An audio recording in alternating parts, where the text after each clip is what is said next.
Hey, everybody. Welcome back to the Son of a Blitch podcast. I'm your host, George Blitch, and I just had a wonderful chat with Dirk Durham. You guys may know him as the Bugler. He's been making all sorts of content out in the outdoor world with, magazines, videos, audios, podcasts, interviews, things he's written. I mean, he's been all over the place. And, now he has settled in working with Phelps Game Calls. He's had a full-time position there for quite a while. And obviously, when MeatEater picked up Phelps Game Calls, he's now working with them too. There's some wonderful, videos that they've recently put out. The Ghost to the Northwoods was a real fun one that you can find on the Phelps YouTube page.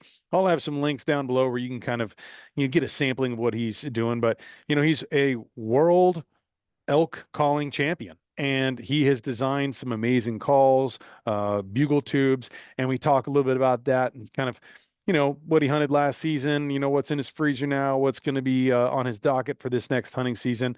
And we just talked a little bit about his history. It was a lot of fun.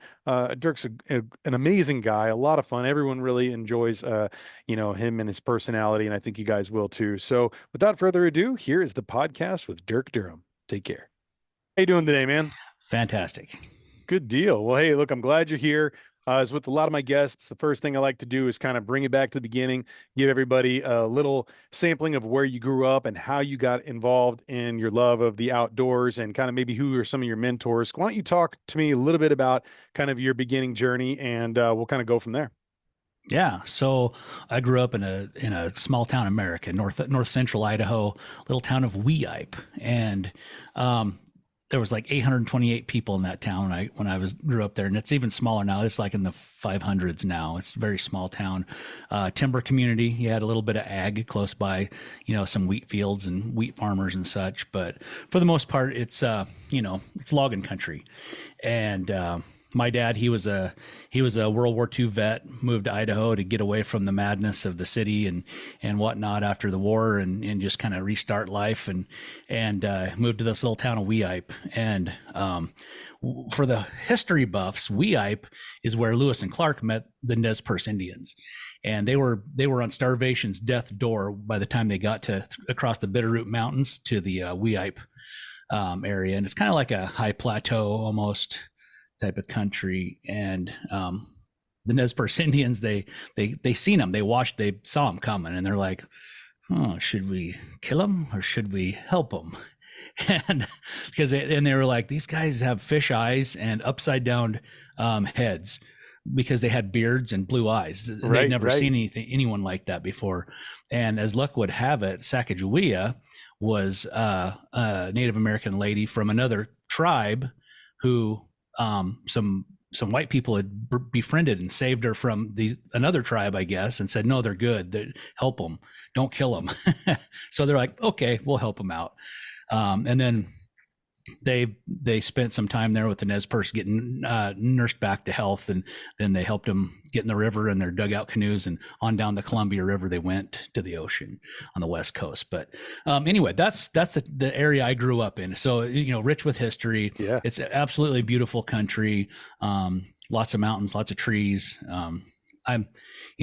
It's my kind of pretty, but almost everybody where they grow up is they're kind of pretty, right? It's a nostalgia. It's like, that's the kind of pretty I like. But anyway, my dad and uncles and their friends back in the 40s, when he first moved to Weippe after World War II, they wanted to get into hunting. And around town, around Weippe, down the low country, this is kind of like the low country, foothills of the Bitterroots.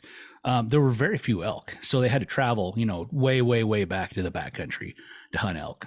And so they'd take these trips every fall, and they would be gone for weeks. They would just, work will wait. We'll go back to work when we get done hunting.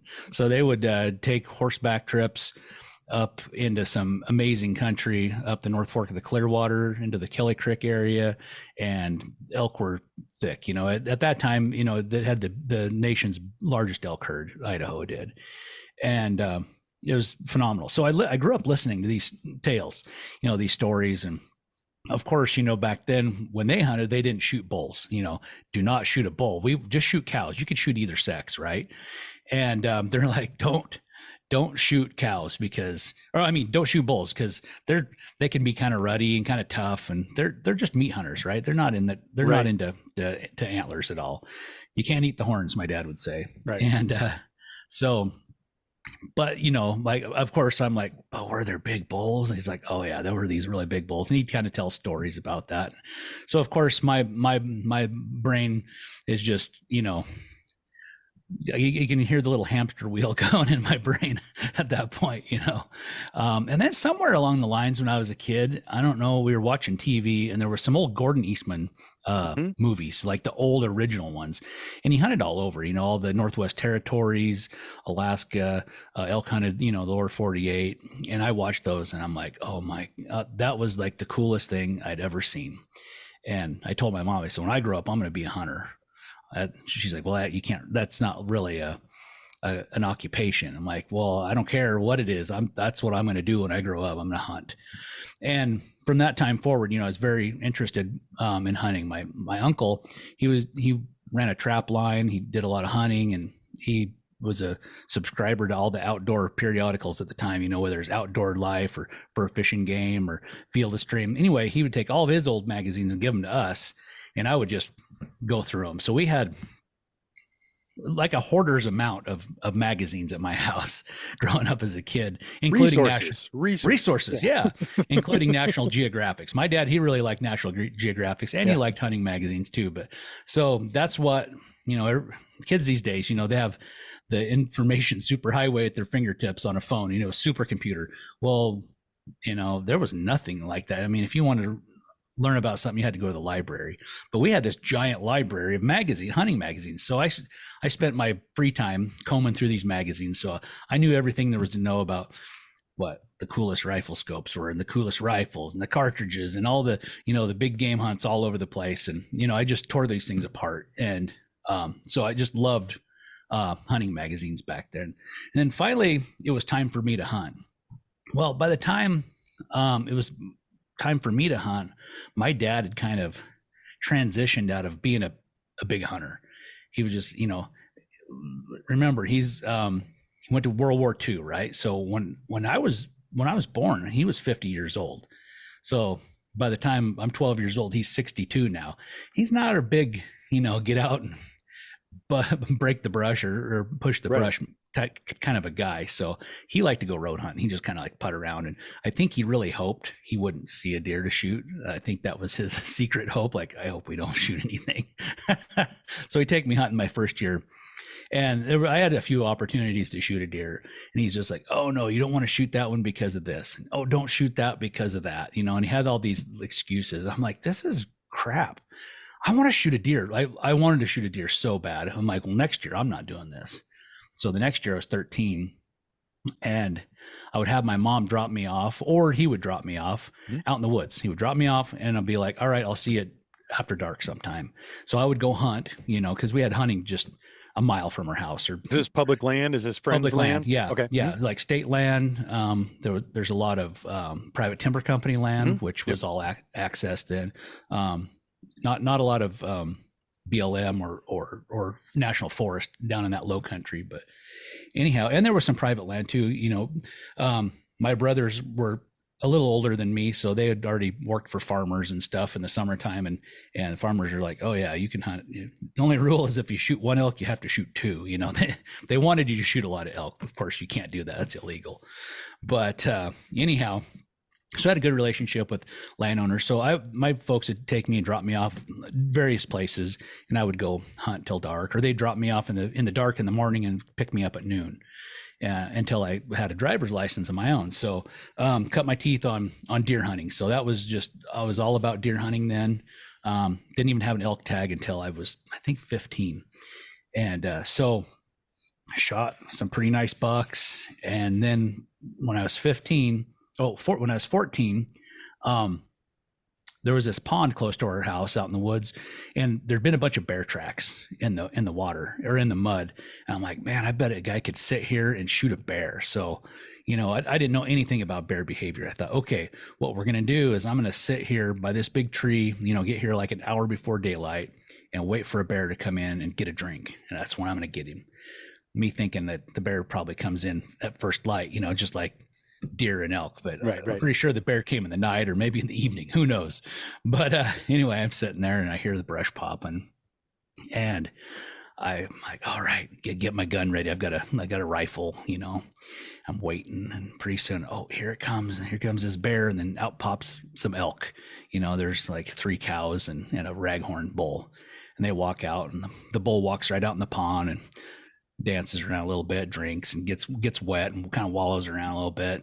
And the whole time, all I can think is, if I had a bow, I could totally kill any one of these. These elk are like 20 yards away. If I had a bow, I could kill any one of these elk with a bow. And it's bow season, right? It's bear season, archery, elk, archery deer, or rifle or archery bear.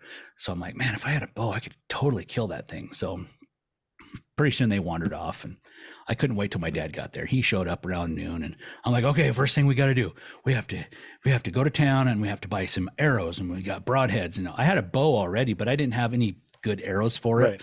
I had like 1 or 2 arrows, and both of them were different. Like one was wood, one was aluminum. The aluminum one, my dad, I'm like, hey, we have to buy. I bought 1 arrow, right? He's like, I'm like, you have to buy an insert in a field point. He's like, no, we can make one of those. So we get home, and he gets this little piece of metal and starts grinding it round and trying to fit it in there. This thing is about, let's say 3 inches long. Probably 800 grain. This thing's probably 800 grains, that we're gluing into the front of my arrow. So that's the kind of an arrow I had. So, it's not good. So anyway, I'm like, yeah, we got to go to town, buy some arrows and broadheads, the whole setup. He's like, no, you're not doing that. He's like, you can't kill an elk with a bow. I'm like, you can. I know people who've done it. He's like, no, we're not doing that. And I was just crushed. I was pissed. I was crushed. I'm like, well, next year I'm saving all my money and I'm going to buy my own bow and all the stuff. I'm going to go shoot an elk. He's like, okay, all right, whatever.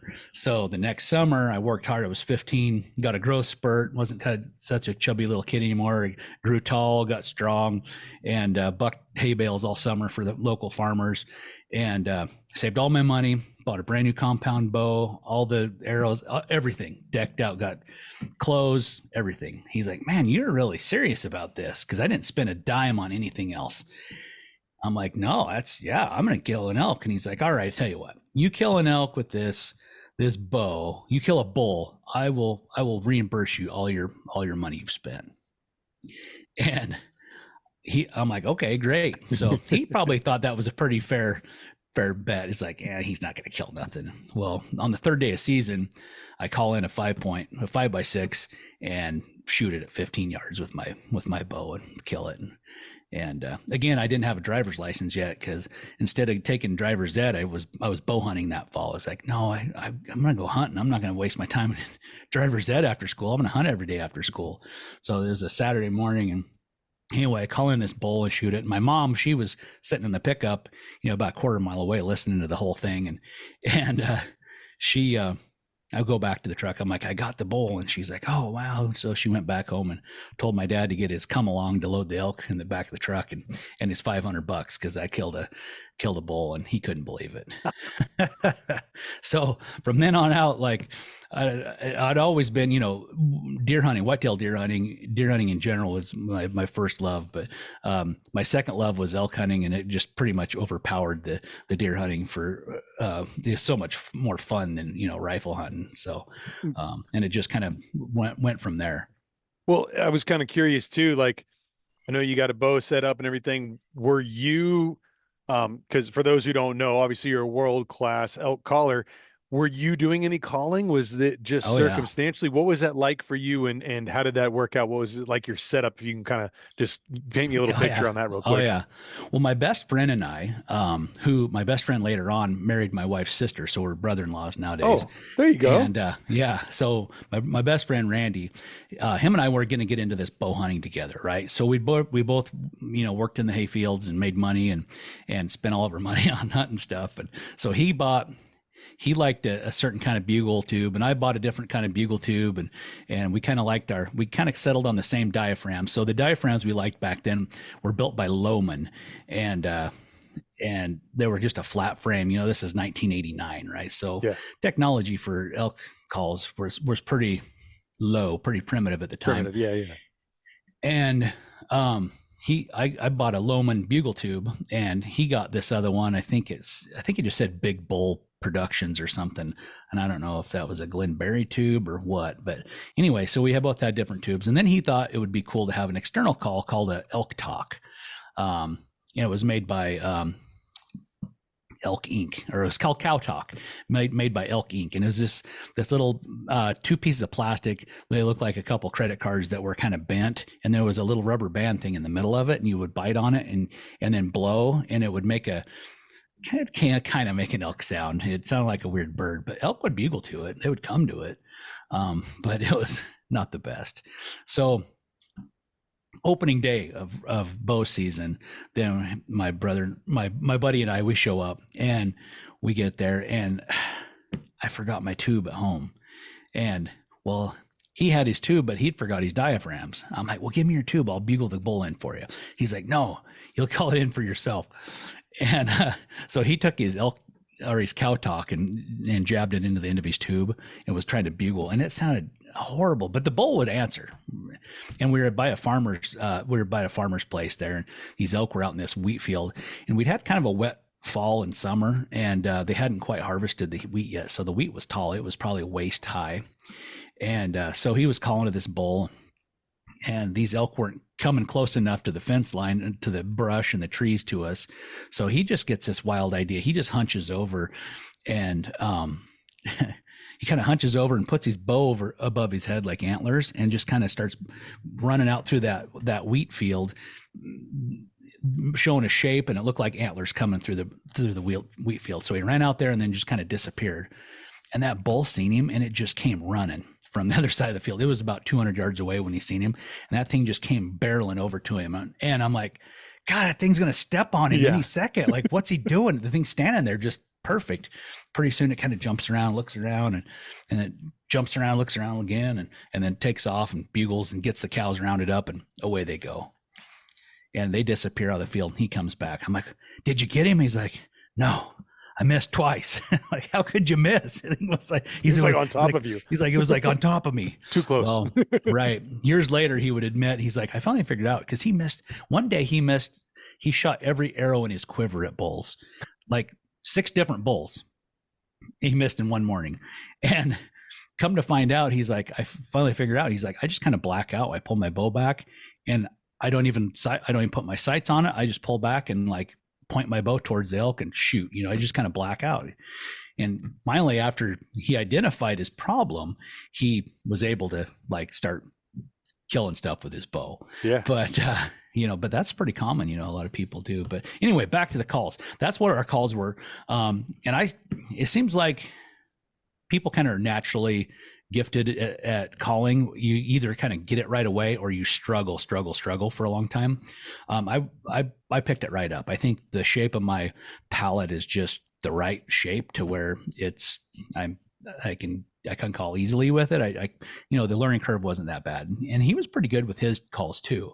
So I took right off, and there were some local people we knew that had bow hunted and were calling, and we'd go like, all right, let's hear your bugles, and we'd bugle for them. Like, oh, that's really good. That's pretty good. But until that opening day of season, I'd never really heard an elk bugle in the wild before. We'd watch lots of videos, but I'd never heard a bull bugle in the wild. And when I heard the bull bugle and then grunt, I'm like, oh yeah, my grunts they're not right. They're not right at all. So listening to the bulls, that season we chased bulls every morning before school. So I killed my bull early, third day of season. He'd end up not getting one. But so every morning before school, we would go hunting, and then on the weekend we'd hunt. So we hunted pretty much 30 days straight that first year of bow hunting. And so by the end of season, I could call pretty good for the calls we had back then. Yeah. Yeah. Well, then how did you, because I know that there was like a thing in 08 and 17, you were at the Rocky Mountain Elk Foundation, you had, won calling contests, but previous to that, when were you first kind of involved in doing some contests and realizing like, hey, this is something that I'm really good at? And also, was there people who were kind of approaching you early on when you were doing this and saying, "Hey, I kind of want you to work with us and maybe try this call," and doing any kind of promotion? Like when you kind of took that to another level of, kind of having a professional aspect of it or any kind of Mm-hmm. sponsorships, when did Mm-hmm. that aspect of your kind of, outdoor career come into play? Well, I started competing in the elk calling in like 1994, Hmm. and a buddy of mine, he's like, "Yeah, you should go. You're really good." And him and his dad had won the bugling contest before, and he said, "Yeah, you should go. You're really good." I'm like, I don't know. Finally talked me into it, and I went. And I don't think I won until the first time I won might have been 97. Hmm. Um, and in 90, six maybe I won first, or I won second, my buddy won first, and I'm like, this is dumb, we shouldn't compete against each other. He's like, yeah, his dad owned a calling company, so he competed in the pros then the next year, Right. the year I won first. So then he won first and then I won first, so we could both win, right? So it just made sense. He worked for his dad owned a calling company. So fast forward over the years, and then it wasn't until 2017 did I have any kind of opportunities with any kind of, sponsorship type stuff for elk calls. That the other, my buddy and his dad's company, I guess he wasn't really looking to, you know, to do any kind of sponsorship stuff at that time. He'd give me calls and stuff, Right. but never give me anything else. So, and I met Jason Phelps in, it must have been 2012. And that same buddy that I competed elk calling with, then him and I started an elk hunting magazine called Extreme Elk Magazine. Hmm. And Phelps had sent us his story about his big Cascade Roosevelt that he shot. That's a giant 360 bull. And so we'd met him at, I think, shortly thereafter at one of the calling contests, and got to be friends. And then in 2017, 2016, even before that, he's like, yeah, man, if you ever want to do anything, with calls, let me know. And I'm like, yeah, I'm kind of loyal to my buddy and his dad and this and that. And then, fast forward a few years, I'm like, you know what? I'm not really getting anywhere with this other company. You know what? I got somebody here knocking on my door, beating on my door. He wants to do business, wants to do some cool stuff. And I like him. I like Jason a lot. He Yeah. seems like a great guy. I'm like, yeah, let's do something. So then, I designed the Maverick diaphragm, and then it just took off from there. So, and then in 2019, then I went full time working for Phelps as a marketing manager. And then what was that when you first were working with him? I know you've done some filming, some editing, producing, Yeah. directing. Mm-hmm. So is that were you wearing a bunch of different hats all at once and it was just kind of under the umbrella of the marketing? Or like when you were first brought on, what was that idea of like what you were going to be doing on kind of your day to day? And what was that like for you, making that transition into that in a full-time role?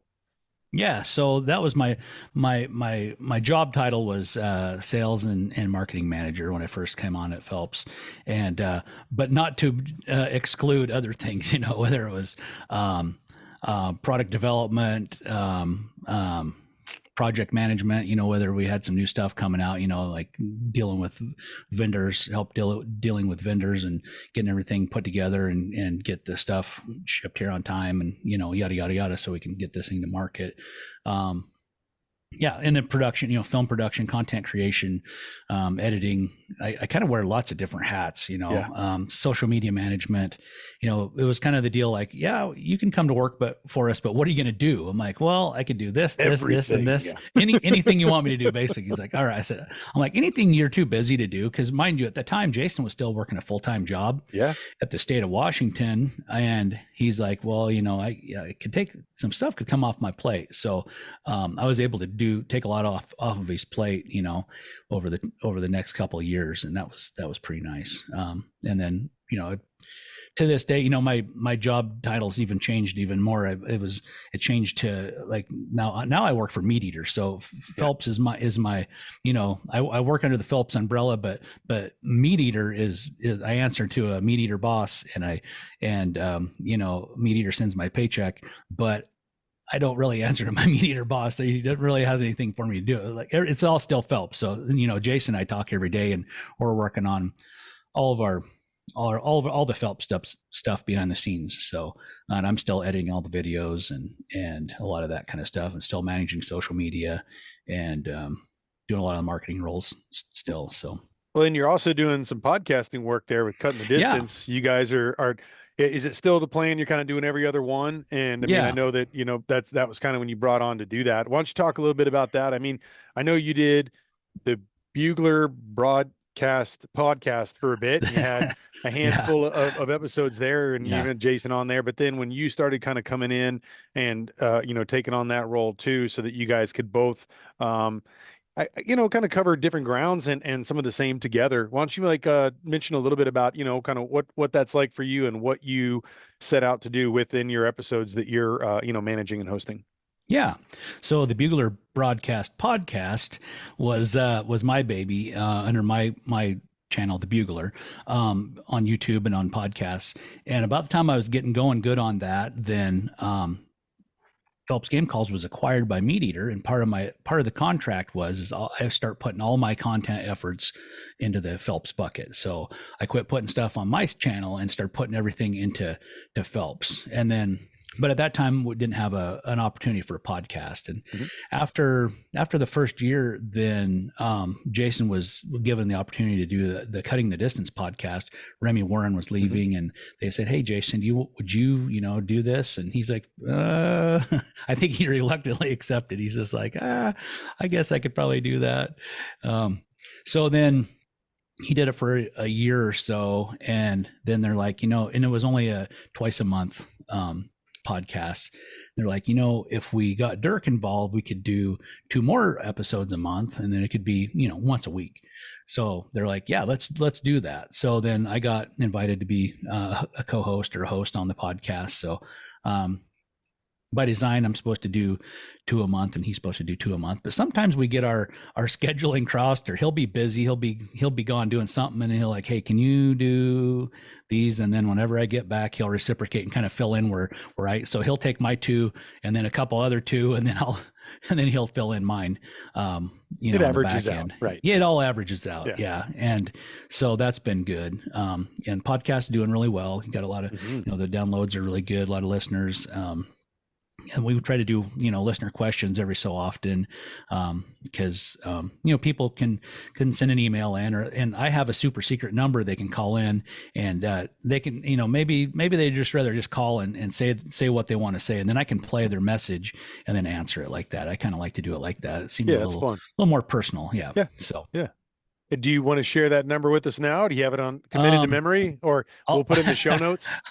we'll put it in the show notes. Let's do that, because I don't Gotcha. have It's it that memorized. secret. You It's have to go to the show yeah, notes, y'all. you We're have not even to. going to say it out loud. We don't. Yeah. Yeah, yeah, Well, I exactly. remember you had that in the Bugler broadcast podcast, and that was a really cool idea. When I saw that, and you were Yeah, like, "Hey, you had the number," and I think it's a really great thing because I've asked people during podcasts, hey, what kind of questions you have? And sometimes you get them, but I think sometimes people are just like, I don't really want to type it out. Just being able to call right. and say, blah, blah, blah, blah. Hey, I really want to know this. I'm in this situation. What call sequence should I try? Whatever it is.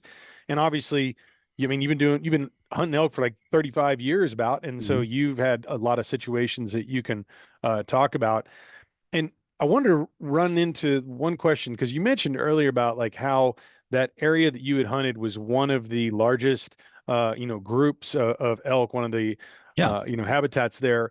And in an interview that I saw you kind of talking back and forth about how like those were the good old days there, and that things have yeah, changed. And yeah, I know that there is this idea too of the introduction of wolves and how they have maybe decimated certain elk populations. yeah, And I was curious, and I think there was one time you talked too about weather being a big factor one year, and then the wolves came in. It was just kind of like a situation of all these errors kind of having it a devastating impact.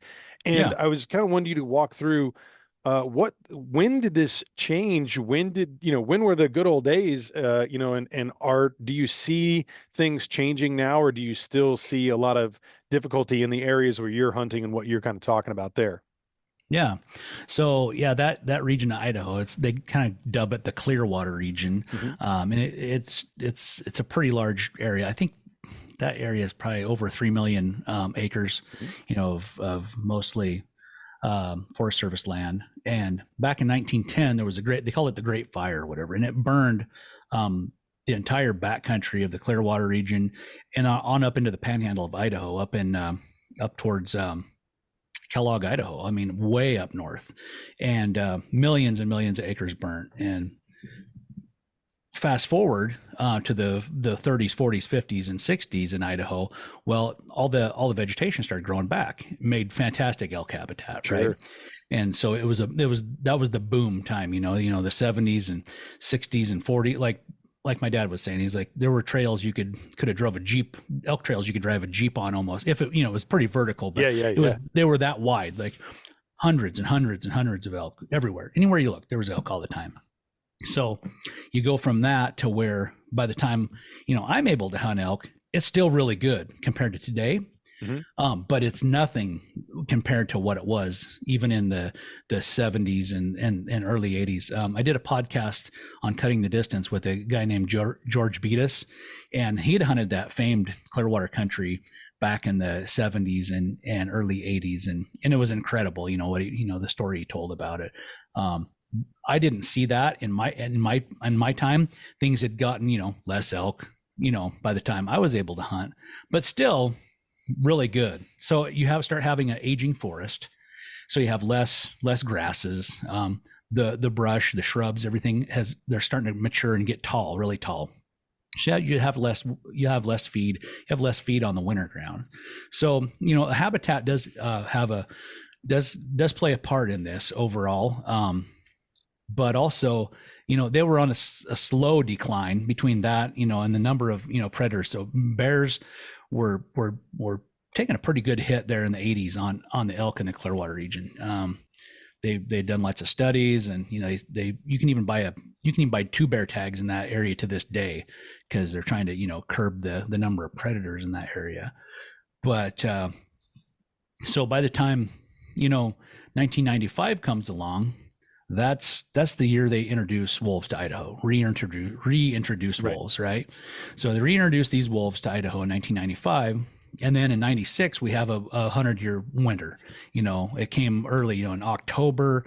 We had giant snow. They got their camps and their RVs and stuff snowed in the backcountry. They had to leave them. They barely got out with their life, type of thing, that year. And then the snow never left until probably that next February. And then we had these big warm Chinook winds, they call them, and warmed up and started melting snow. And then now we had floods, right? Rivers were swollen, roads were getting washed out. And I lived in the little town of St. Mary's, Idaho at that point, up north, and the town was getting flooded, and it's just a crazy time, right? But during that winter of 96, those elk just took a pounding. They had like a 80 to 90% die off in certain areas, in North Idaho. And the wolves hadn't got a real good stronghold at that point. So by the year 2000, elk were on the rebound pretty well. I felt like, from what I was seeing hunting, it was very similar, if not as good or maybe better than what I'd seen, previously. Mm-hmm. And then I started hearing howls. I started seeing wolf scat. And then from about 2003 on, then the elk just kind of disappeared. You no longer heard bugles. You no longer saw rubs. You no longer saw tracks. You no longer saw elk sign in a lot of these places. And by 2004, I hunted up there in that area, and I was just like, man, I'm never coming back here until they get rid of these wolves, or this place burns again, because the habitat was pretty choked out at that point. Well, a lot of that country's burnt now. But this more of their summer and fall, type habitat, not the winter habitat. Uh-huh. But the wolves are still there. Not as many as there were. Like in 2007, there was nowhere in North Idaho you couldn't drive and in the mountains and look out your window and see wolf tracks. There was wolf tracks everywhere, all the time. Anywhere you went, you could see wolf tracks. Nowadays, it's almost like it's kind of like when we first started seeing wolves on the landscape. You'll see wolf tracks and wolf scat from time to time, but nothing like it was in like 2007. 2007 for me in my area seemed like that's when it kind of peaked for the numbers. And then now, some years you won't see much for wolf sign at all, and then the next year, like in 2022, I didn't see that summer and that fall. I didn't see any wolf sign in this area I hunted with my rifle. 2023, wolf sign again. So, I think where the wolves live is kind of cyclical. Maybe they'll live in an area for a while and they find that there's not a lot of game. They move on and they may come back eventually to it. Sure. So I think that's kind of what I've been seeing. But that Clearwater region, you went from like having 24,000 elk on the landscape to about 2,000 elk within 3 or 4 years. That's a huge difference. Right. What did that do for you? Because I'm sure that there's so many frustrations that come into play when something like that happens.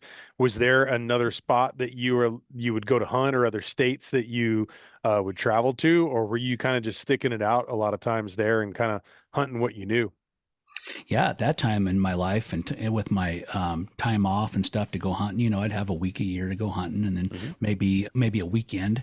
So I tried to hunt, close to home. So I would try to, like, it was almost like having a big breakup with a girlfriend, or getting a divorce from your hunting spot, right? It's like, man, I love that place, but man, it just did me wrong. So you kind of give up on it, and then you go to try to find new places. But I'd always had to kind of hunt fairly close to where I lived, just because of the time I had off. And Sure. I worked a lot of hours on my day job.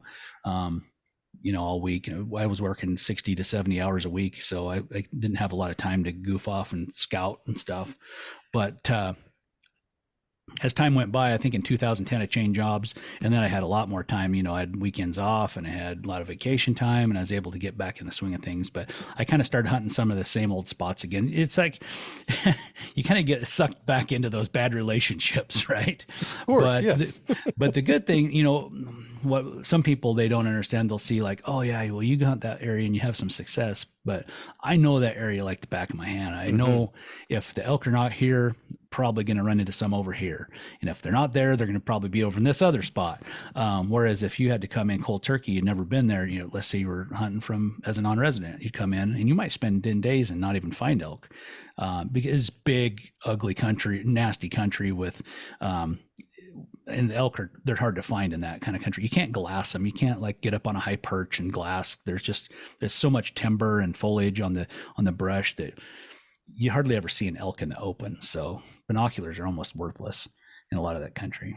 Well, and there was, I was thinking about that kind of environment there, and I'm not exactly sure. I know you'd mentioned it in the video, but you have the Ghost of the North Woods. What area were you filming that in?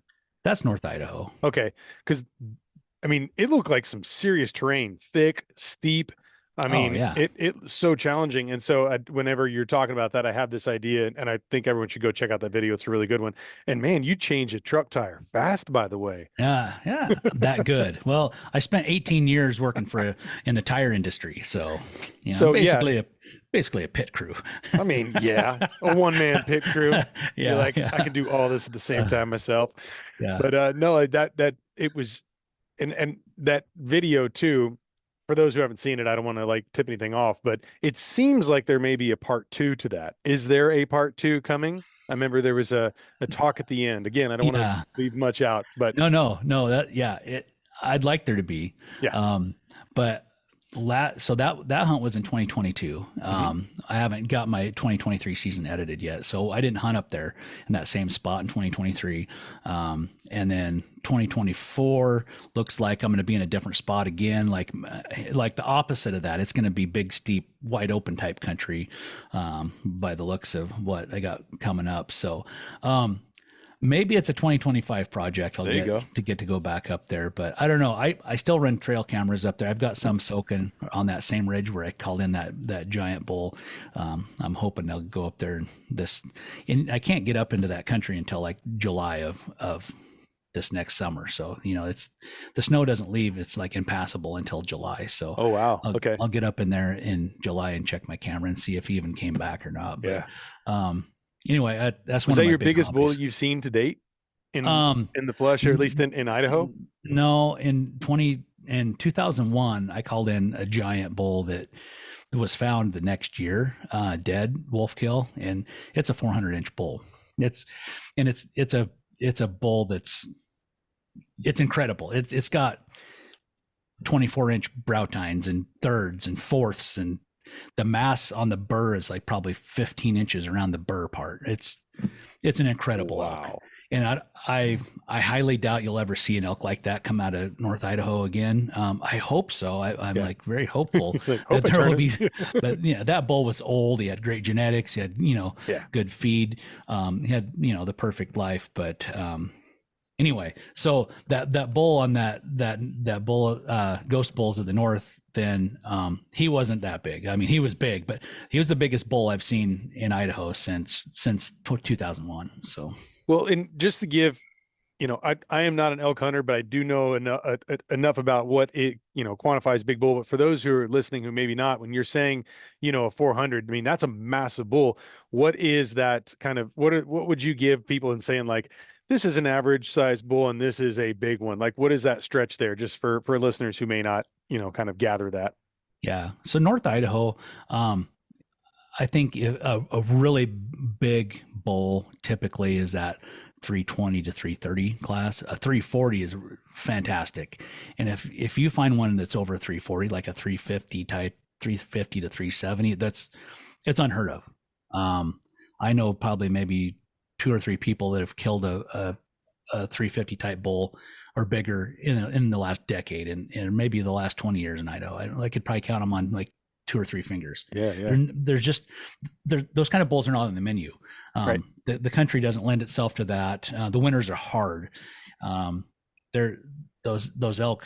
My trail cam pictures. I run a lot of trail cams, and I'll leave them set all winter. So I'll put them up in July. I'll refresh cameras, cards in July, and through summer, and then I'll leave them. And then a lot of times I'll pick up elk coming back into that same habitat in about May, and those elk are just basically skeletons with some hide on top of them. I was like, those bulls, they'll have the first 3 points coming out, their nubs coming out as they're climbing back to the high country.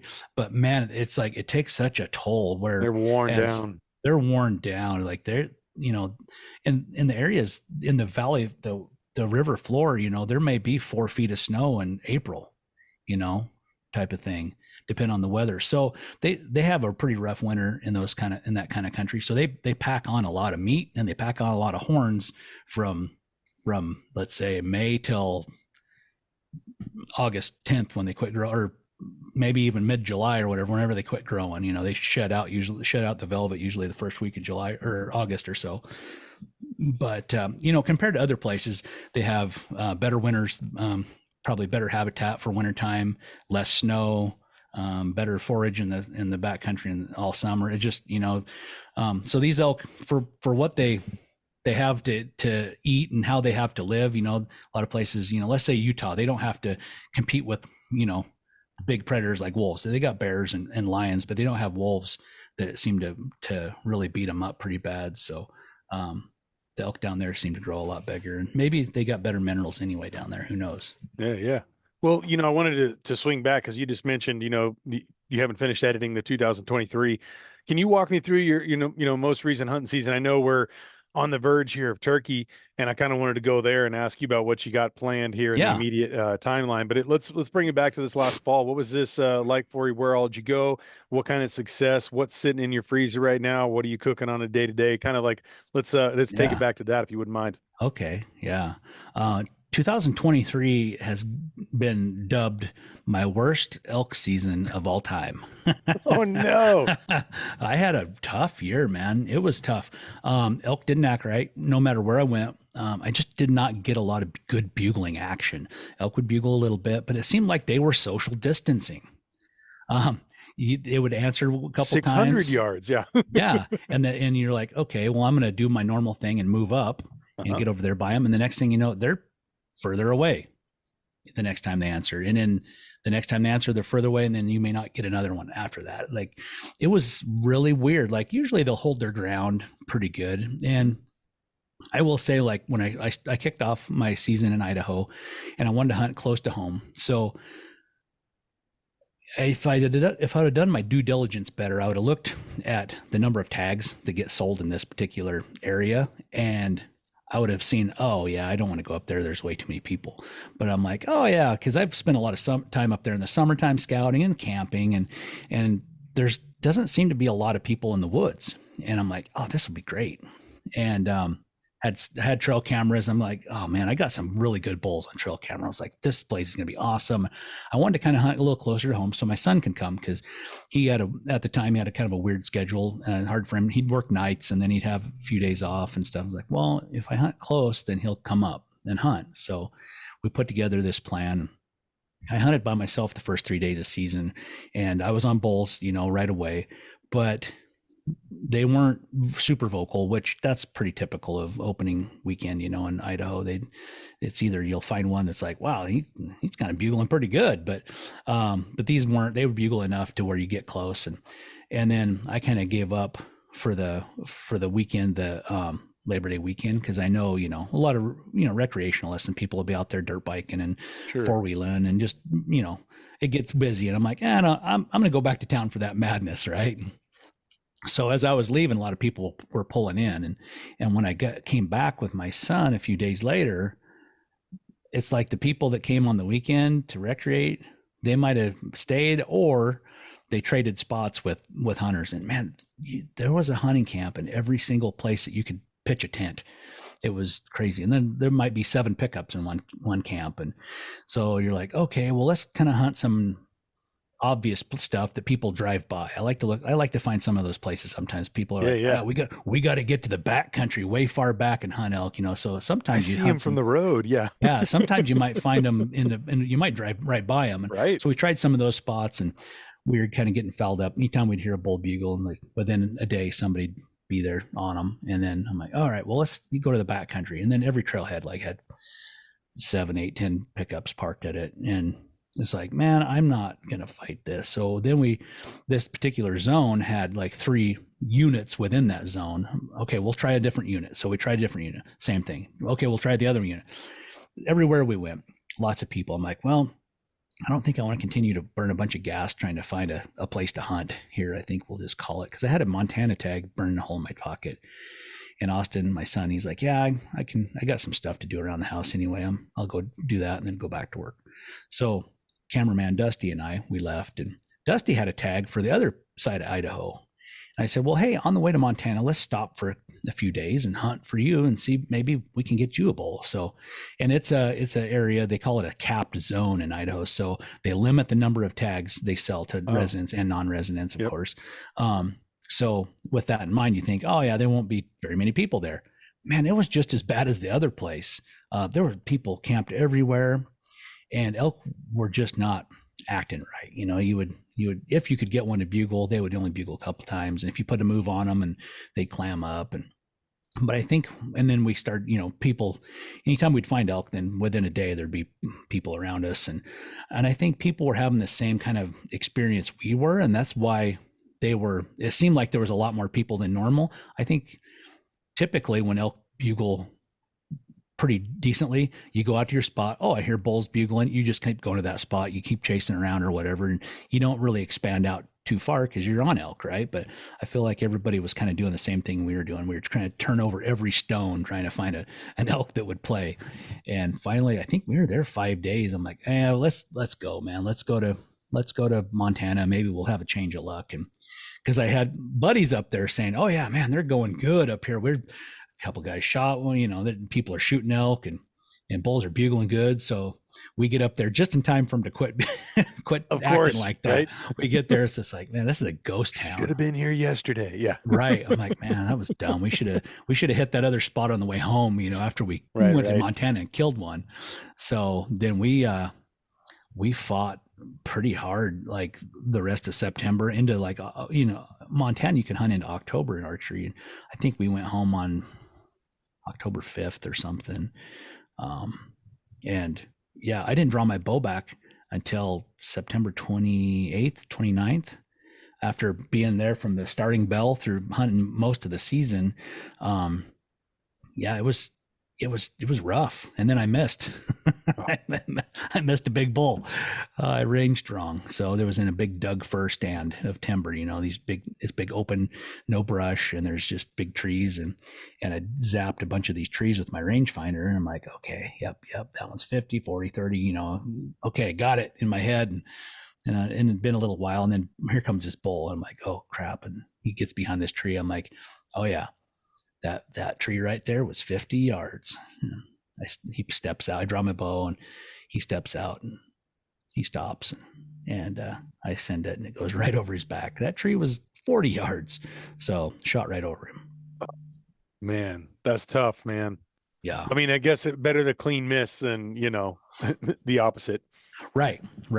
So then we hunted hard and changed areas a lot, just trying to get away from people, find bulls that would bugle, and we bounced around there. And yeah, end up coming home shorthanded, man. Um, Did you get some other hunts with some other animals? I mean, are you yeah. still going after deer, mule deer? Like, what is it? What else So did you get some success with? so then I went rifle hunting for elk. So I got home on like the 5th or 7th or something October, and I turned right around, reloaded, and headed out. I think I got home on the 5th. I turned around and left on the 7th to hunt rifle in Idaho up in that great burn country.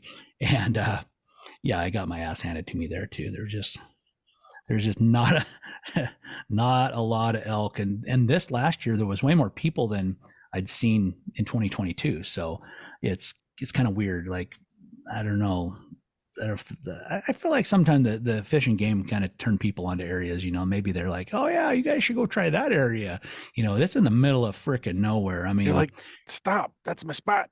yeah. This place is remote as can be, and like I got a guy that followed me up the trail and got in front of me on opening morning type of a thing, and I was at the trail first, and he thought he should. I mean, we're in the middle of you got 100 miles of road. You could have picked a trail anywhere to go up, and he wanted to come on this one. So anyway, it was a bad experience. Didn't have much. It was a really good camping trip. Let me tell you Yeah. that. The weather was beautiful. It was really great for camping, but so then went to Montana with Phelps, deer hunting. Well, I went a little early and tried my hand at some rifle elk hunting in Montana because I still had that Montana elk tag burning a hole in my pocket, and all the elk I kept finding were on private. Right, that's kind of like the crux of rifle season in Montana. Elk move from the high country, and they get a little snow on the ground, and they move down on the private, and that's where they're at. And that's kind of what I ran into. I did find some on public the last day I was there, but I was unable to get onto them. They're too far. But And so when then went. you're, sorry, go ahead. Go ahead. Go I ahead. was gonna say when you're hunting rifle, what caliber are you using? What grain bullet, and like what is your range of like what you feel comfortable of taking an ethical shot at? Yeah, my typical like elk hunting rifle is a 338 Win Mag. Hmm. I shoot 180 grain Nosler AccuBond bullets. The federal custom shop, I have to get them out of there. They used to make these as factory ammo, but they discontinued them. And then I mean, I'll give you an award if you can just go down to the local sporting goods store somewhere and buy a set of 338 Win Mag shells.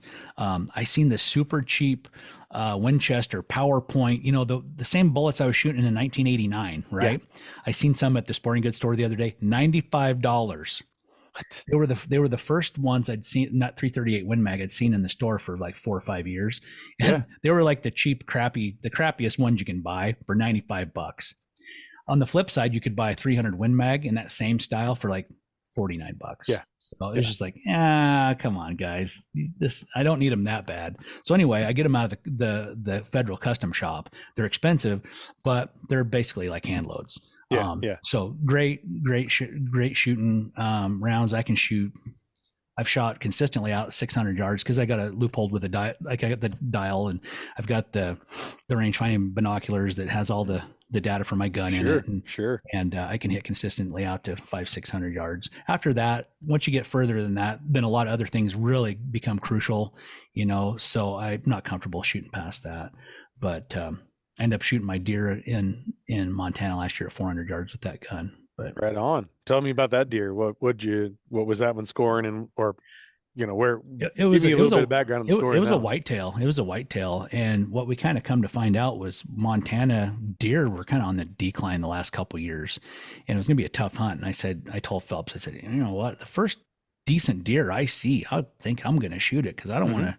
I've had a tough season. I gotta Yeah.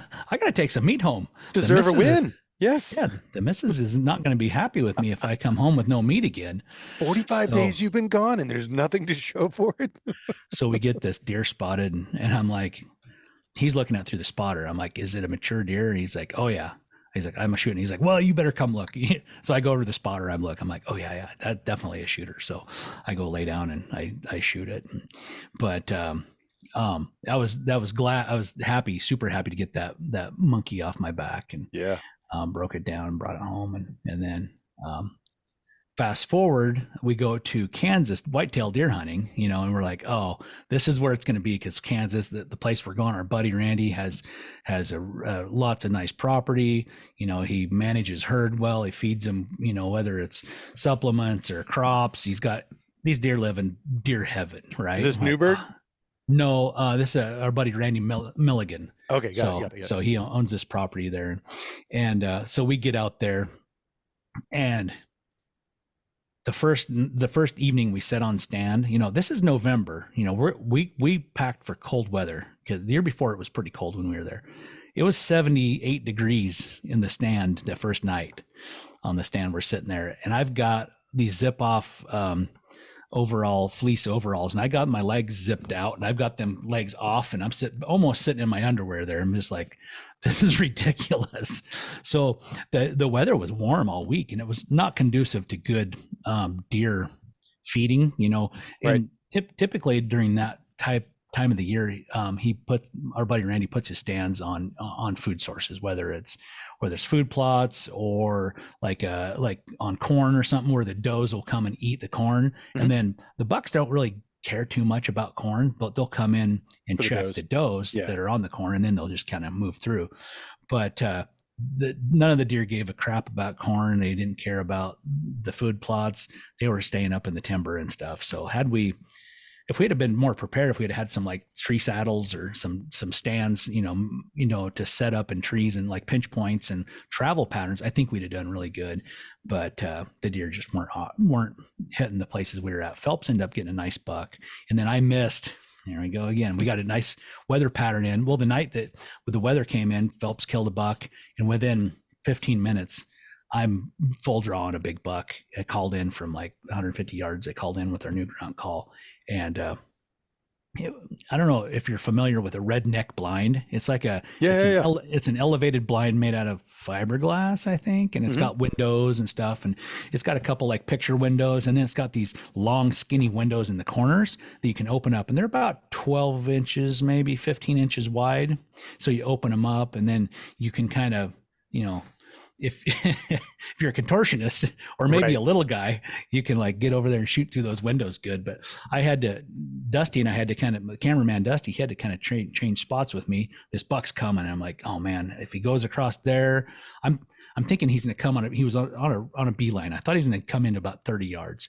Well, at the last second, kind of veered off, and he went by at 50. So I'm like, man, I got to change position here. So I get out on my knees and kind of push up against the side of this thing and get my bow drawn, and I stop in. I'm like, okay. And I shoot, and I'm like, I think I might have got him. Couldn't really tell, I shot a lighted knock, and it's getting pretty dark out. It's in the last bit of shooting light. I see my lighted knot go over there, and then kind of do a little bounce thing in the background, like it could have blown through him and Sure. and been behind him there. But so he kind of trots off. I'm like, okay, fall. He walks over back along the same line he took earlier to get there, and he walked over and then started making a scrape. I'm like, oh no, I missed him. Oh, And so I hit my grunt call and my bleat call again. I thought, okay, I'm gonna call him in, and he kind of looked over there and just like, no, Not And again. he just kind of walked off. And by that time, it was too late. It was getting too dark anyway. But anyway, went over, looked at my arrow. Of course, it's clean as a whistle. But it was a giant, like 160-inch, 8 point, 4x4 whitetail. So that was very, very crushing.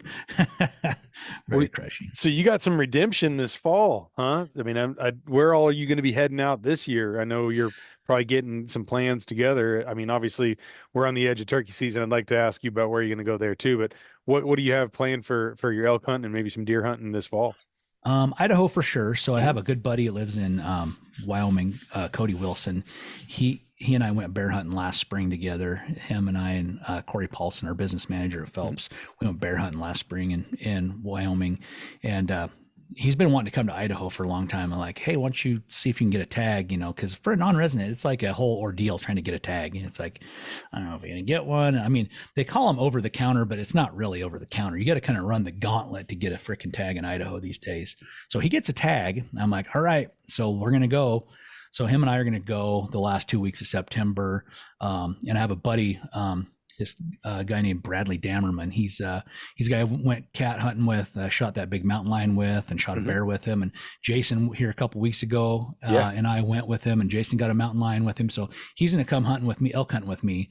cool. Um, I told him, I said, all right, here, because he's an outfitter, right? And it's hard for him to get away. I said, all right, you have to come this year. I don't care what it takes. I said, I will even come and guide the first week. If you can book a hunter that was going to book later in the month, if you can book them the first week, I will come and guide for you the first week of season just so you can get out later. And I think it's going to work out. I don't know. I may or may not get to guide, but depend on the schedule of as far as what he's got booked. But either way, he said he's coming. So Cool, man. I'm pretty excited about that because he's a hell of an elk hunter and really good caller. So is Cody. They're both excellent elk callers. So it'd be good for have guys who can reciprocate for me. But then Yeah. also I can't think of a couple better guys to call in a bull for because they're both just awesome dudes and they're going to work hard and be fun to be with. So I can't wait for that. That's going to be fun. And then of course there's draw tags. We'll see where the drawings end up here. Maybe I'll get it to do some more hunting, for elk and deer. Have you done much stuff down here in Texas? No, I came down there once for elk shape camp, Mhm. and I went. Some guys took us out, and we went hunting hogs at nighttime with thermals. Yeah. That was pretty fun. But that's the only time I've really done anything in Texas. Cool. Well, I got a couple spots, man. If you guys ever want to Oh, come yeah, down, I'm happy to host you guys out there. We got one yeah. in Southwest Texas, about 1,000 acres, one in Central Texas, about 300. Got a Wow. lot of melanistic deer at that one. I don't know if you're Oh, familiar, but yeah. yeah, it's just a wild population in Texas. There's like 7 counties where there's more melanistic whitetail deer than the rest of the world combined. It's just a Huh. very, very Weird. bizarre thing. But you're just like looking, all of a sudden you see this black deer walk out. What's that? It's pretty cool though. It's pretty neat to see. Um, Yeah. well, moving on to the idea of like turkey season, man. I mean, I know I am jonesing. I am, days away from the season starting over here. Do you guys have any plans to get out there and do some turkey hunting in your neck of the woods or traveling? What does that look like for you? Yeah, yeah. So turkey season gonna be really full. I'm gonna start the opener April 15th in Oregon. I've got this old guy, this old buddy of mine that I met. He's not super. We haven't known each other a long time, but it feels like we have. So Hmm. I met him at the Portland Sportsman Show in 2017, maybe. And he, as a young man, he hunted all that same country that I grew up hunting. Oh, cool. That same back country. And anyway, so we started swapping stories and stuff. And then fast forward one fall, I'm elk hunting and I hear a rig coming. I tell cameraman Dusty, I said, hey, there's a rig coming, hide. So we're hiding. We're standing basically on the other side of the pickup and he can see our feet and he pulls up. He's like, I see your feet over there. And we came out and it's him. It's my buddy Ron Hewitt. And I had never told him where I hunt. I told him where I used to hunt, but I didn't never tell him where I hunt now. I'm like, and he didn't tell me. He didn't tell me where he hunted either. Now I'm like, oh, this is where you're hunting, huh? So just so happened we were hunting the same dang spot. And so anyway, we've become good friends over the years. So every spring he invites me to come turkey hunting over there, and so I'll go over and spend some time. And he's kind of like that cool grandpa or cool uncle type guy. I don't get enough of that kind of time. My dad's passed away, and my grandfathers both were long passed away, so I don't get that kind of time. And I think that's important, to feed your soul, or help you be a man or whatever. I think that's important. So I always go enjoy my time with Ron hunting turkeys in Oregon. No, man, working with the elders and the mentors of the past, I mean, it's, or the mentors of the present, but like being able to have that time, that camaraderie. And, especially as hunters get older too, they might not have the same ability to get out as they used to, but being able to spend that time and pass on that knowledge and those stories. Mm-hmm. And, man, it's immeasurable. It's such an enriching thing. So that's great that you have that. So then Yeah. you got Oregon there checked off, and then, So, yep. And then I'm gonna drive home, and the next day get on a plane and drive and fly to Kansas. Our buddy Randy Milligan out there, Mhm. down, out to his place where we hunt whitetails. He's gonna have us come out again, and so Phelps and I, we both drew tags. So in Kansas, you got to draw a turkey tag now. So we both were lucky enough to draw a turkey tag. So we'll go out there for, I don't know, a week, 5 days, whatever, and hunt that. And then later in May, we're gonna do some stuff in Washington State. Mhm. So Randy, our buddy, he's going to come out. We're gonna take him hunting. So we're gonna hunt with him, Chris Parrish, and James Harrison. They're all coming out, and then we're gonna hook up with some other guys. So there's a guy that's got a YouTube channel, John. I think it's John Weippe. Week. Mhm. I don't know how, Weik. Anyway, I think Phelps had him on the podcast, but Yeah. That name sounds very familiar. his YouTube channel is Northwest Spur Chasers, and then our buddy Samong Yang, he's got a YouTube channel too. It's uh, man, I can't remember what the heck is. It's like Sci Outside or something, I think it's called. But anyway, we're gonna hunt with those guys up in Washington State, and just give turkeys hell up there. There's lots of turkeys in Washington State, and we're just gonna we're gonna track them down and call them in and shoot them. Nice. Are you guys filming all these hunts, or is Yeah. there some Yep. where you're like, this is, yeah. Yeah, I won't be able to film with Ron, because he's got some access to some private property, and Mhm. the landowner said, "Hey, I just prefer you not to film, because Yeah. I think he don't want people identifying that property, like, hey, that's that spot. Maybe I want to go trespass." So I want to respect that. Mhm. But we'll film in Kansas, and we'll film with those guys up in Washington State. And we might even just have those guys host the film on their YouTube channels. I think they got Right. a better turkey following with it than we do. And then if I can, I want to hunt in Idaho, if I don't run out of season first. Yeah. But I'd like to hunt some of my old stomping grounds up where I grew up, because up where I grew up is, there's lots of turkeys up there too, and I might What's either your take. season then? What is that for Idaho? I think it ends the 27th, 28th of May. Okay. Yeah. So So you right got some time before there, yeah. right before Memorial Day weekend, it typically ends. So depend on when Memorial falls, but yeah. So I might have time to squeak in another hunt up there with my wife, or maybe a buddy or something. So Nice, man. Well, it sounds like you got some good plans. I'm excited to see those films when they do come out. yeah. I was kind of curious too. Are you guys still? I know you joined up with the Elk Collective, you and Jason, a handful of other folks. Is that a project that's still happening right now, or are you kind of diverted more with the stuff with Phelps and under the MeatEater and kind of connection? Yeah, we stepped away from the Elk Collective, and to focus on Phelps and MeatEater and stuff. Yep. But now the Elk Collective, they've partnered with Eastman's, I guess. Okay. So they're continuing on with new cool content, and the guys at Eastman's no doubt know their stuff. So Sure. so that's still going to be a really good resource for people that want to learn about elk hunting. Definitely. Yeah. Well, I know there's still some videos that you guys had put on, Yeah. and some, things. So it's still like there is a resource for people that are joining that to see what you got to share. Because obviously you have a wealth of knowledge. And as far as, I even saw, when I was watching the ghost, video, when there's a lot of things that I'm sure that you guys are planning on putting out. is it usually about a year from the time you guys have filmed something to come out? Or you guys kind of putting stuff, okay, you got deer hunting or elk hunting, and then that next year you're putting it out right before the season? Is that kind of a typical turnaround for most of the things you guys are filming? Yeah, some of it was there for a while. We would, as soon as season would get over, we would edit like crazy and try to have it ready to go in January, February, March Hmm. time frame. But there's a lot of elk hunting to watch during that same time. There's a lot of folks, producing content during that same time from their earlier in the fall. So, and then that's a really busy time for us with trade shows Right, and right. budgets and trying to figure out the next year to come. That's a really busy time for us. So rather than kind of work like a madman during December, January, then we're trying to space it out to where we get the stuff edited in a good amount of time, and then try to have that come out maybe midsummer or like June, July, August, somewhere in there. So Yeah. Well, I mean, yeah, I kind of forgot about the trade show because you guys had that boom recently. There's been so many. I mean, it's like, how many of you guys are y'all going in person? Are you doing most of the ones up in that area? well, typically we'll have 3 or 4 every year during that January, February Hmm. time. But this year we had a little lighter load because they did Western Hunt and the Portland show Hmm. at the same weekend.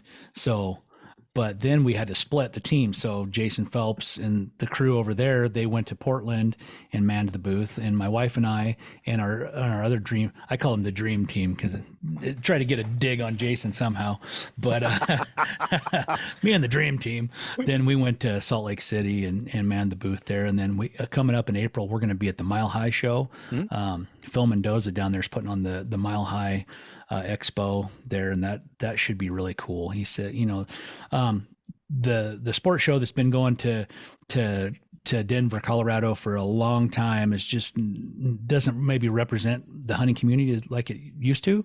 Hmm. And Phil wanted to build an excellent show, kind of like the Western Hunting Expo, something that's just very representative of the hunting community, and get all the good key companies there that and not have a bunch of like chrome polish and like those little electric massagers and fishing lures and stuff that you see at some of those shows. So he Sure. wanted to kind of build a definitely like a Western themed hunting show. So we're pretty excited about going to that. This will be the first year for that show, and I feel like it's going to be a big hit.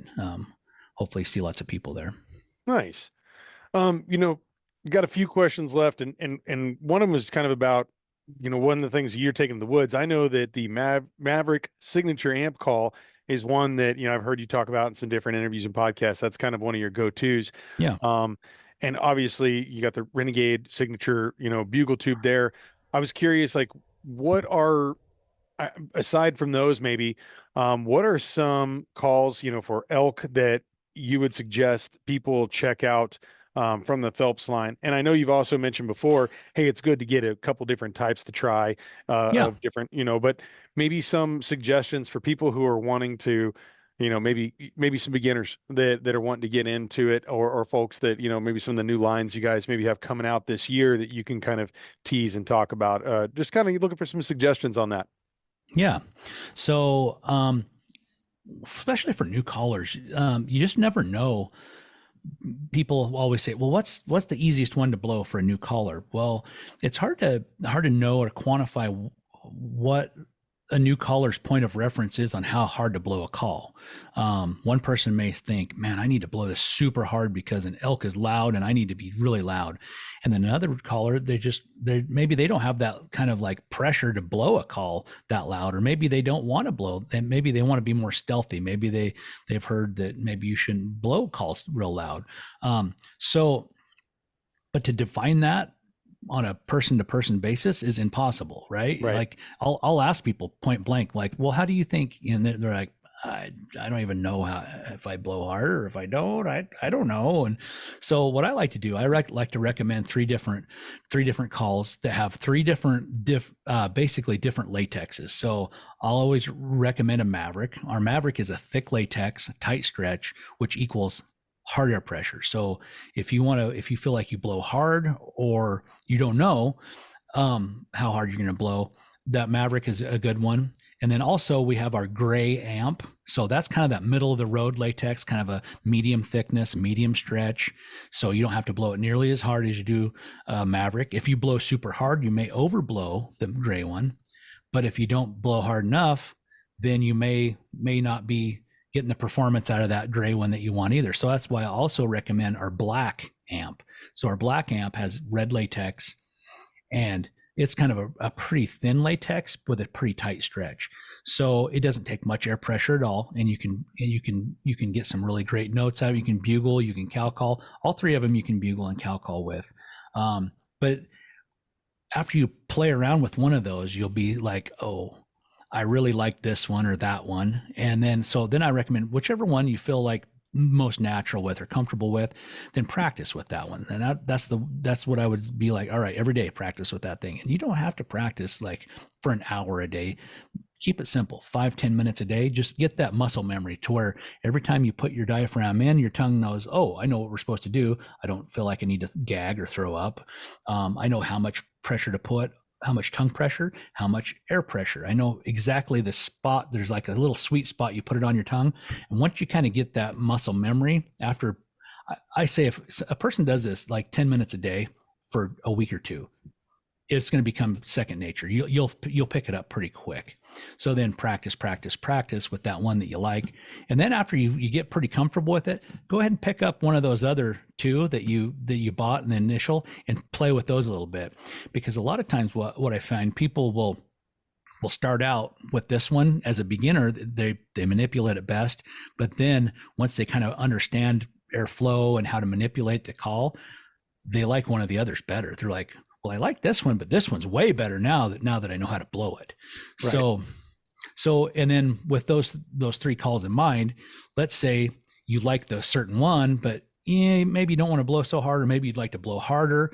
Then we have these other calls in between those as well. So we have a call for almost every single nuance for air pressure for people and how they want to blow it. Then we also have like these mini amp calls. Yeah. So they're just a tiny diaphragm. So there's a lot of guys and gals and kids that have a narrow palate. Yep. And it's weird. You might think, oh yeah, that guy's 6'5" and 300 pounds. There's no way that guy needs a mini amp. And he'll open his mouth and show you like, oh wow, you got a really narrow palate. Well, here, try one of these, and then they can use them. So that mini amp has been a game changer for a lot of people.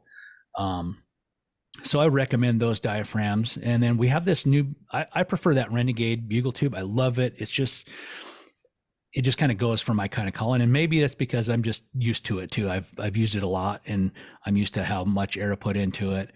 But we came out with this new call. It's called the Unleashed V2, this new bugle tube. And the cool part about that call is it's got two different mouthpieces that come with the call. Right. It's basically an elk bugling system. So it has an external bugle mouthpiece. It's called the Easy Bugler. So for people who just can't use a diaphragm at all, maybe they've tried them and they're like, I gag, or they tickle, or maybe folks with dentures, they just can't use a diaphragm. So that's the perfect solution, is that Easy Bugler mouthpiece. Or if you don't want to use then it comes with the just a flared mouthpiece for diaphragms. So you just kind of pick your poison there. So that's a really versatile call. It has a really nice neoprene cover on it. It's got a stretchy lanyard that goes on there. We took everything that we didn't like about bugle tubes and everything we liked about bugle tubes and put it into one tube. So we could try to have like the most up-to-date current bugle tube on the market, right? Like, bugle tubes, like, you can't really do too many things to a bugle tube to take it to the next level of technology. So we just kind of took everything we could possibly think of, including, the engineering of the inside of the tube, to try to get the best sound, the best sounds, and the best back pressure you can get. So that's a great way to go if a person's looking to get into calling. You don't have a bugle tube at all. And as far as new products that we're coming out with this year, we kind of showed them off a little bit at our Western Hunting Show and at Portland, but it's called the All-American 3-Pack. And we've teamed with 3 world champion elk callers. So we got Jermaine Hodge, Eric Berglund, and Tony Gilbertson. So these guys are world champion elk callers. And we said, hey guys, we want you to design a diaphragm that'd be your signature diaphragm, and we want to put it in a 3-pack. So we're going to sell each gentleman's diaphragm in that 3-pack. So you can pick up the 3-pack and then try them out, see which ones you like. And I feel like down the road in a year or so, we'll probably have singles of each of those. Right. But until people try them and kind of see, and they're all three, I was like a little bit worried because all those guys love the Maverick, right? I'm like, great, we're going to have 3 Maverick copycats here, but they're all very different from the Maverick, and they're all very different from each other. So I was like I was delighted. I hadn't even tried these calls until the show. Like I got a package of them at the show. I'm like, all right, I'm gonna try these, and they're all very different. They're all good. So I think people are gonna really like those, and it seems like people always really like new stuff too. Like, oh, I want to try something new this year and maybe see if they find something that's just perfect for them. So they're definitely a different nuance than any of our other calls. So I think people will want to check those out. Well, and I also remember there was an interview you were talking about. It's good to have, and different sounding calls too, because like maybe there's a bull that you have been trying to call in and it's just not closing that distance and it's not getting there. Whereas then you might have something that has a little bit different nuance and a different sound that may be of interest because maybe that first call wasn't working. And sometimes having that kind of variety can come in play because it sounds like, in any kind of hunting situation, you got to have any tools that you can use in the toolbox. If you limit yourself to one call, that may be a detriment. So, Right. Well, yeah, absolutely. It's just like fishing, right? You don't just go fishing with one rooster tail in your tackle box. I mean, you got every freaking spinner known to man. You got flies in there. You got Potski eggs. You got power bait. I mean, you got everything there is in your tackle box, right? So that's the same with elk hunting diaphragms, especially if you're a new caller and maybe you can't get all the different sounds out of one diaphragm. Maybe it takes having three or four different diaphragms to make those different nuanced sounds, then that's great. It's a win if you can take that to the woods like that. And like that easy bugler mouthpiece I kind of talked about on that new bugle tube, then let's say you're chasing a bull, you're a diaphragm guy and you're chasing a bull one day with diaphragms and you don't get it done, you could potentially go back the next day with that easy bugler and take in again, and he's going to think you're a different bull because it's definitely got a different sound profile to it, and maybe he won't suspect it's that same guy that run him ragged the day before. Right. Well, and another tool in the toolbox too is the easy sucker that you guys have that I've seen a lot of people talk about having great success with that. So that's another one that I think people are getting into it. We should check that out as well. And we're going to be doing some giveaway details will be, kind of announced when this podcast actually drops. And, so we'll have it all in the notes. We'll definitely have people get a chance to get a hold of some of these and try them out. And before we go, I wanted to ask your opinion. Someone have been asking a lot of the folks that have been coming on, is their idea of like legacy. And obviously, there's two aspects. You can say in a professional legacy in your work and what you're doing, and obviously in a personal setting as well, you and your family as a family man. And I just kind of wanted to, ask you, is that something you think about a lot? Is that something as, the years go by, you're wondering more about what it is that you will be remembered for and the things that you leave behind? And just kind of wanted to get your thoughts on that. I haven't really put much thought in that at all over the years, too much. You brought that up earlier before we got on there, and I don't know. I think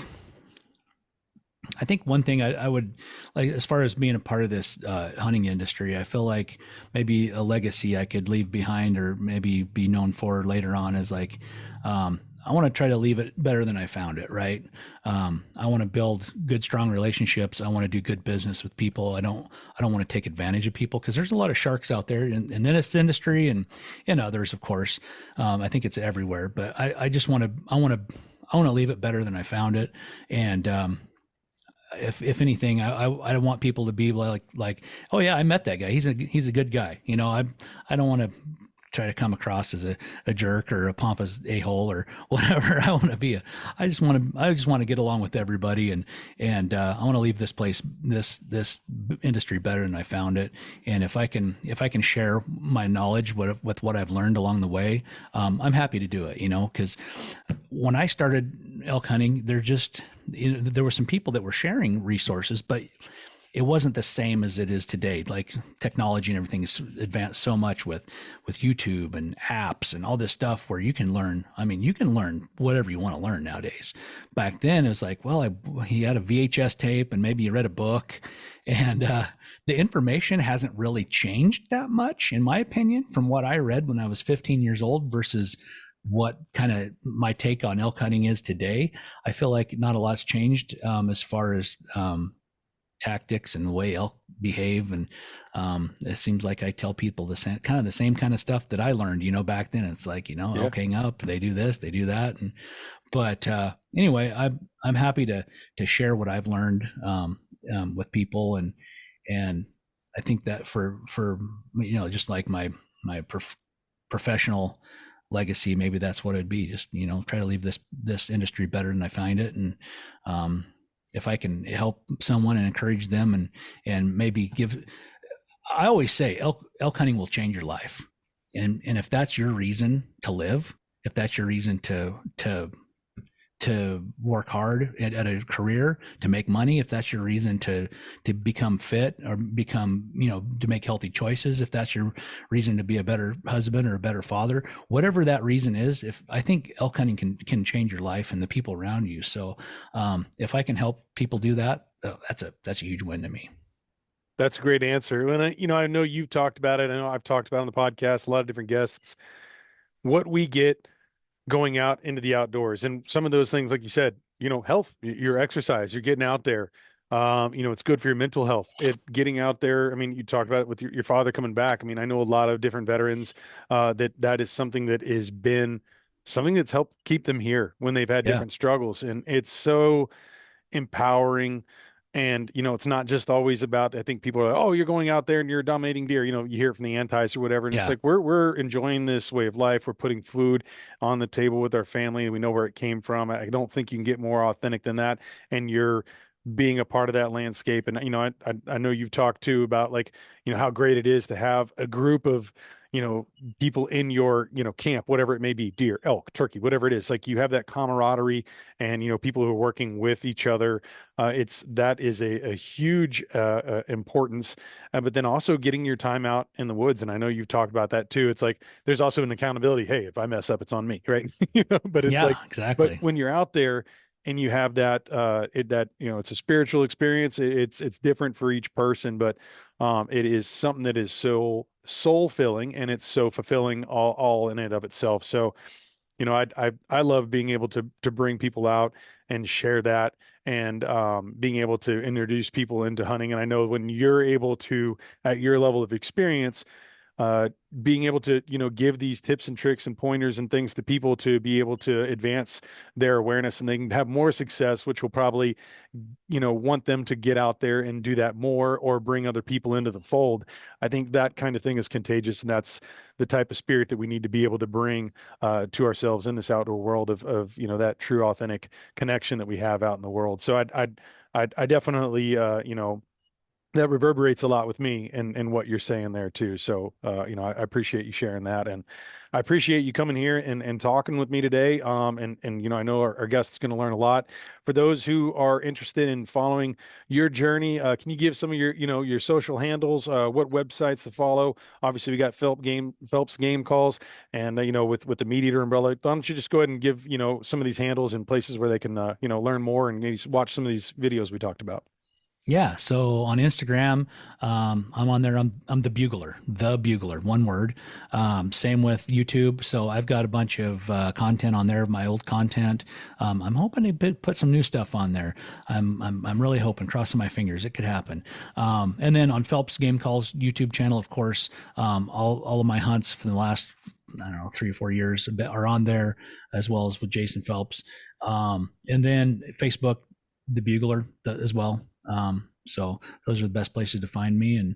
And I do lots of podcasts, with other folks. And then Cutting the Distance, of course, is the one Jason and I do. So if you want to check out, if you're a podcast listener, which you probably are, if you're listening to this one, check out our list of different podcasts. You may find something that interests you on there.